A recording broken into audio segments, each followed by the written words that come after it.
Hey folks, greetings from the Offensive Security Group here at Secure IT 360, coming at you with a new episode of the Cyber Threat Perspective. You've got myself, Spencer, and of course Brad here to talk to you today about something that, again, we're super passionate about. It seems to be a trend. I don't know. We're passionate about this security stuff, Brad. I don't know. We are. We are. So all of it is awesome, right? If it weren't so yeah. exciting, I don't think we would love it as Yeah. much. That's right. You know, if you you get to pay, if you get what's the saying? If you get paid to do what you love, you're not really getting paid. It's just doing what you love. Yeah. So yeah, as always, if you find that you get useful information from this podcast, from the stuff that we talk about, please leave us a rating on your podcast apps, like, subscribe, all that stuff. It helps us reach more people, helps other people see our content and hopefully get value from it and spread the messages and the good words. So today we're talking about a super awesome topic, and that topic is how to get more value out of your external penetration test. So this is kind of looking at it in lens from the client standpoint, right? We do a lot of external pen tests, and these are conversations that we commonly have with clients. We commonly advise them on certain things during an external pen test and before. So we're going to talk about how to get more value from an external pen test. If you are seeking one or looking for one or having done one in the past, you can kind of compare this to what was done previously and see if it meets some of these requirements. So Brad, the first thing we wanted to talk about was knowing your assets, right? That was the first kind of bullet point you had mentioned here, is knowing your assets. So what does that mean in context of an external pen test? Why should we know what we have? Why is asset inventory important? Sure. So it's a good question, and I'll color my answer with a little bit of background. My background was in banking security for a whole lot of years, but I was both a pen tester by trade, but I was also a consumer of pen testing. And so those of you that work in highly regulated industries like banking know that you have to have independent third-party validation of everything that you do, especially your security stuff. So we were consumers of pen testing on various levels. And, one of the challenges that we faced being a global and financial organization is just knowing what we have and how we want to scope it. And so that the first part of that, knowing what we have, was mission critical for us, because we are the ones who define the scope. When you go to a pen testing company and say, "Hey, I want a pen test," they're going to say, "Well, what do you want a pen test?" Right? And having a solid answer to that is critical, right? And a massive part of that is knowing what assets you have. Yeah, and some things, like you said or you alluded to, are required. Some things due to PCI. For example, it's very common in banking, financial services. There's certain things that you're required to test, right? You don't have a choice in that matter of the scope. Other things, you might be deploying new systems. You might be experimenting or testing things, right?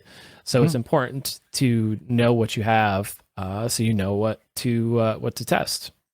Yeah, and I think this is an important juncture to say your pen test started last year. Okay.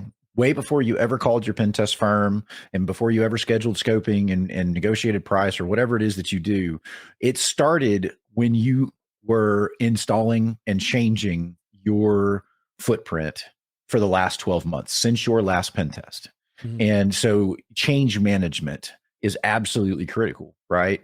In understanding also things like risk registers, and I'm talking about not sexy things right now, right? Like things that are kind of boring and on the periphery, if you will, even vendor management on the periphery, if you will, of what we would consider to be technical IT security, but they are so mission critical and so important. And so go ahead. No, I was going to say, and there's a reason why the CIS, the top 20, now it's, the top 18 or whatever it is, of the CIS controls. There's a reason why inventory is number one and number two, right?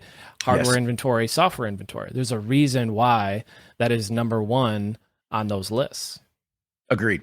And I can't tell you how many times that I have run into pen tests where we find something, and it happened today, literally, on an external penetration test. We're like, "Hey, did you know you had this thing sitting out here?" And they're like, "Oh no, we stopped using that a year ago." And we're like, yeah, but it's still there.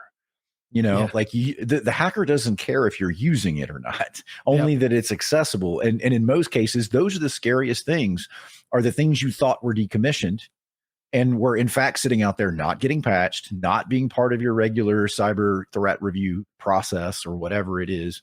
Yep. And so, yeah, I mean, just knowing what you have, right? It sounds easy, and it's super easy for me to say those words, but it is a very tedious and very involved, and Yep.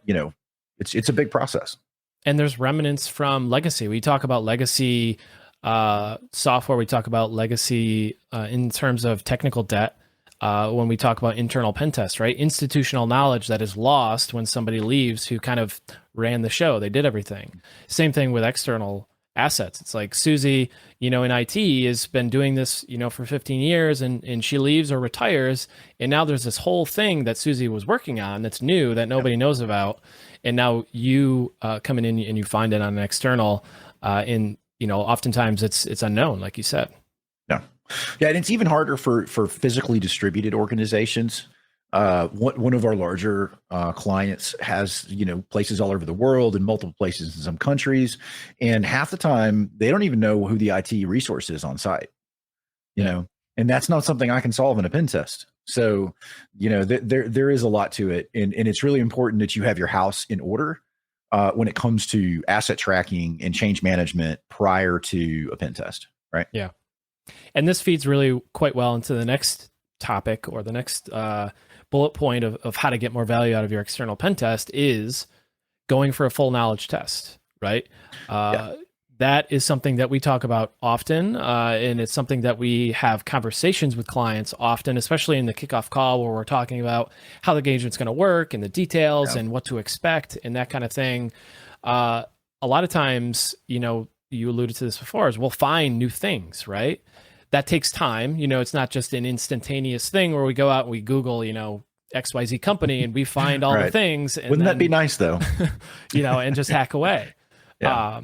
Google dorking, that's something we do, right? But that's not the end all be all. And there is a line, right? There's a point where it's more efficient in your time to have some more information up front, right? And get some of that information. And that's kind of the next point, is how do you move a client from, paying you to discover things to paying you to do a pen test?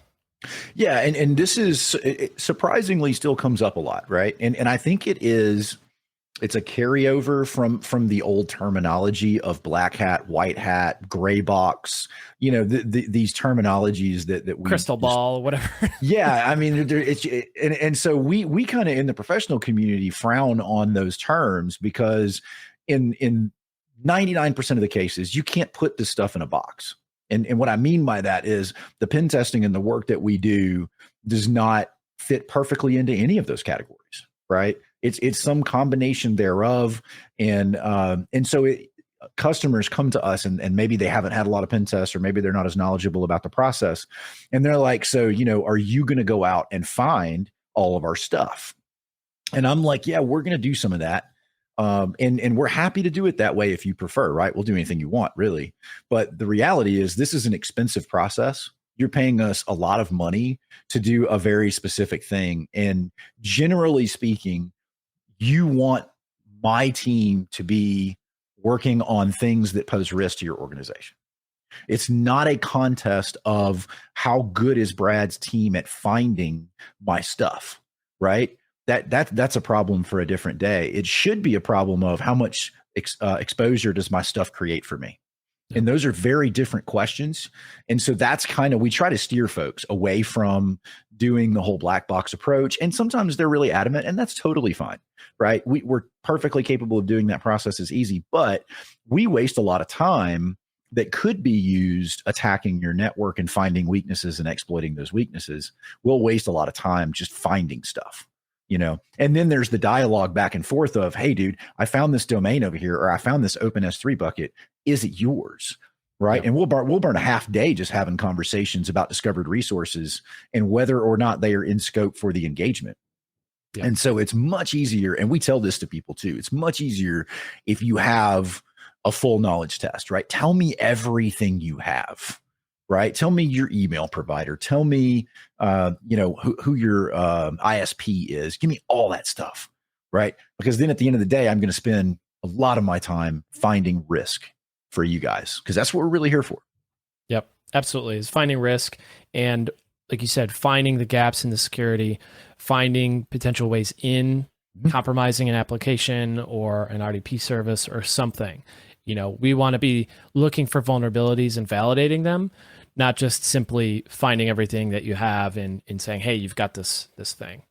Yep, absolutely. Every hour we spend looking for your stuff is an hour we didn't spend hacking into your stuff. Yep. Right. And it's not to say that that's not fun, right? That's sometimes the most fun thing is the OSINT, the discovery, the poking around, the looking at, footers and kind of finding similar websites and things like that. That's kind of the fun, hacky type things where you have to use your out of the box thinking. You have to use, the hacker mentality, the bug hunter mentality, if you will, to find these things.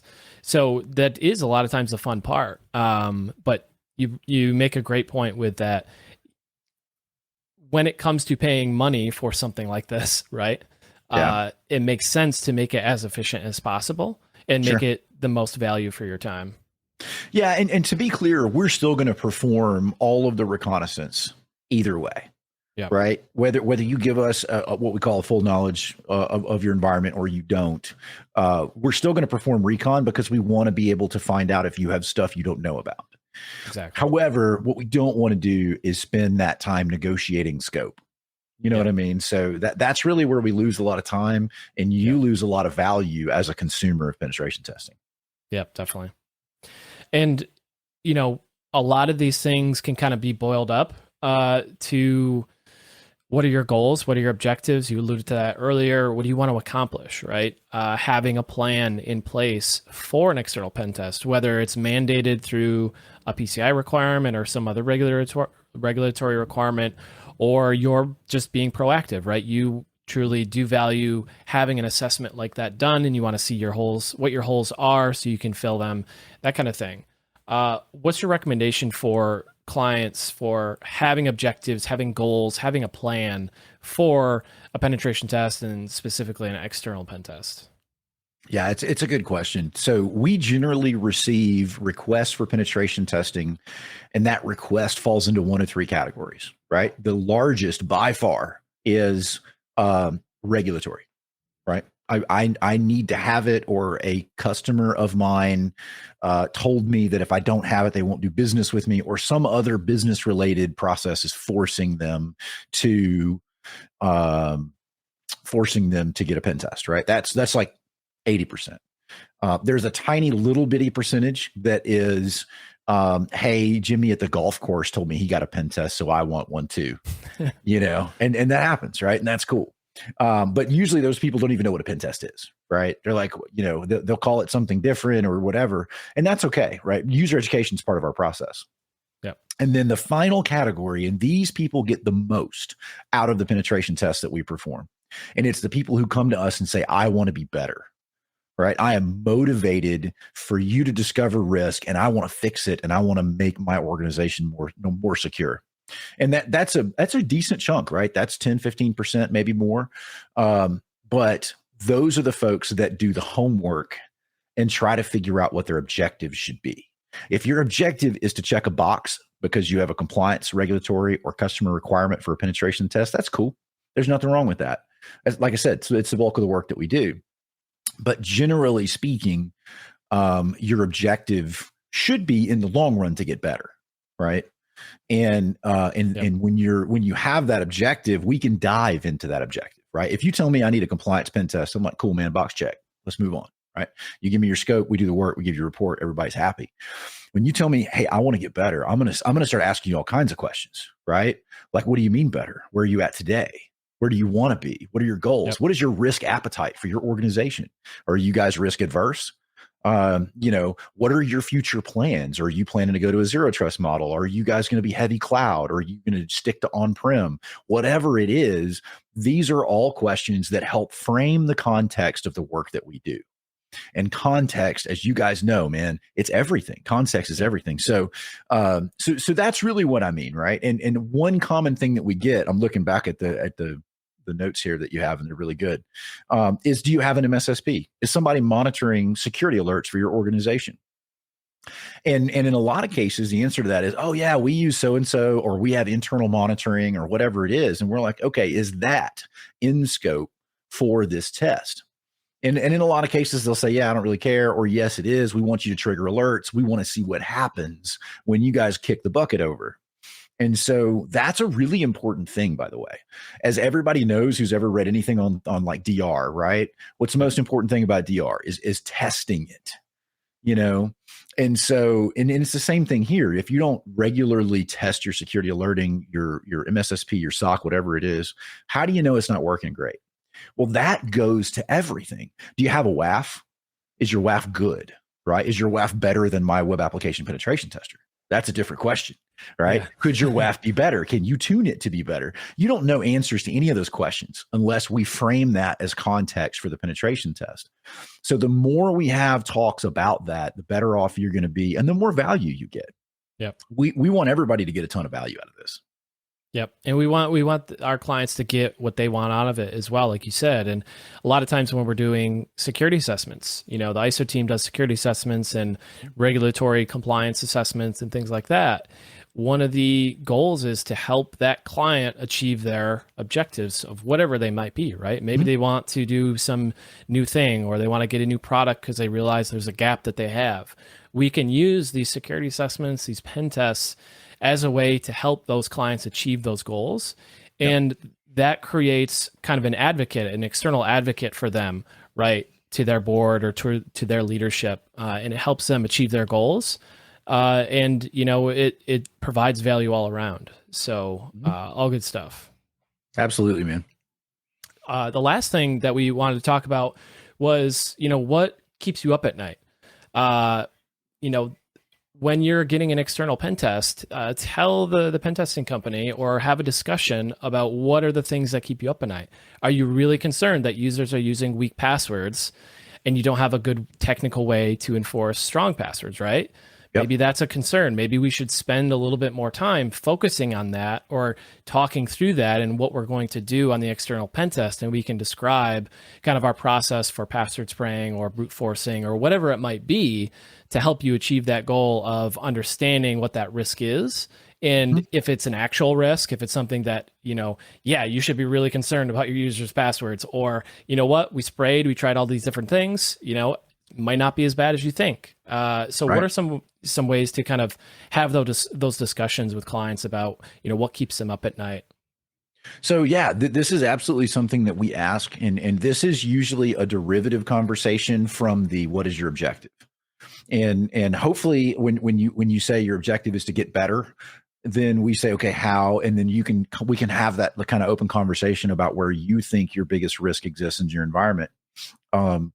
And so in most cases, it ties back to knowing your assets, right? And it ties back to how, you know, what is the risk appetite for your management? But, you know, everybody has crown jewels. In some cases, crown jewels are emails, right? In some cases, it's a website. You know, if you're, you know, if you're Etsy, then your crown jewel is your Etsy.com website, right?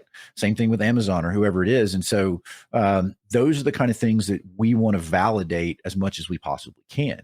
And so as an example, we were working with a higher education organization earlier in the year, and we said, what scares you?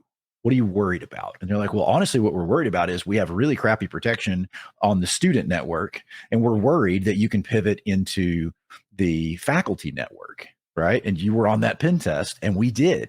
Yep. And we closed down a big, huge hole that we managed to find that created a bridge. And so we found their kind of nightmare scenario, and we found that nightmare scenario, and we helped them fix it. But would we have beat on that door as hard as we did if they didn't tell us that that's what they were worried about?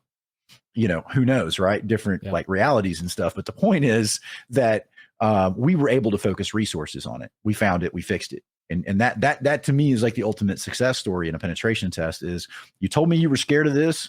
We found out you had a good reason to be scared of this, and we fixed it. Right. So that's cool. It's super awesome. Yeah, and kind of going meta a bit, it's a good relationship builder. It's a good way to provide additional value to the client to have those conversations, and everybody wins in the end, right? We get to Yeah. do really cool, pen testy things. The client gets a lot of value from it, and you make a friend and you build a relationship, and you more importantly help secure an organization, a firm, whatever it might be. So, yeah, yeah. Yeah, super good, man. And I don't think a lot of consumers of penetration testing realize that the entire thing is a huge negotiation, right?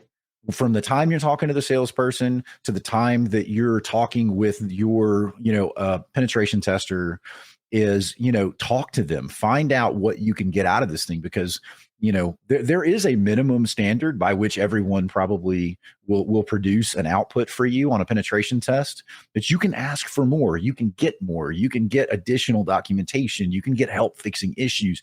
There's a ton of value to be had there. You just got to want it. Yep.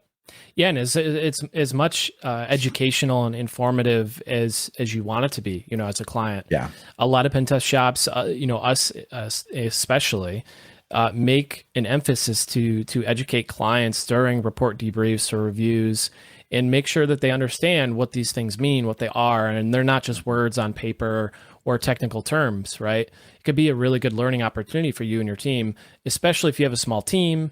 You don't have somebody who's really dedicated to security that often. You have like an IT guy or person who's kind of running the show and kind of doing everything.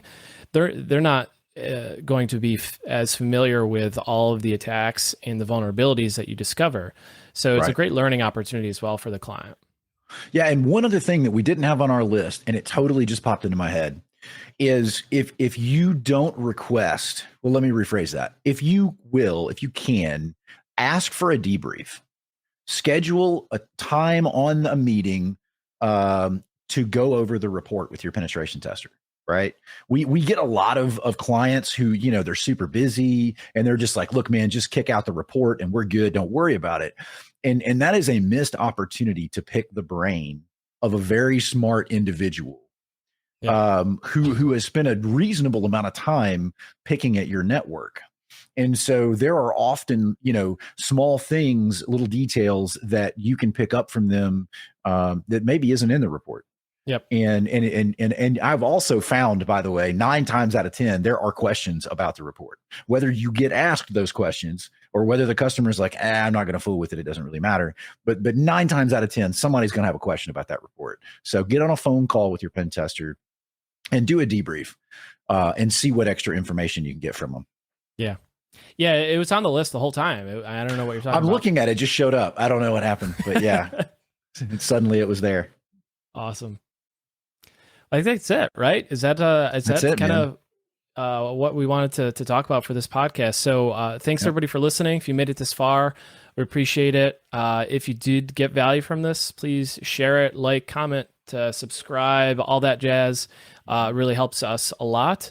And yeah, that's it. We'll see you next time. And thanks for listening. See you.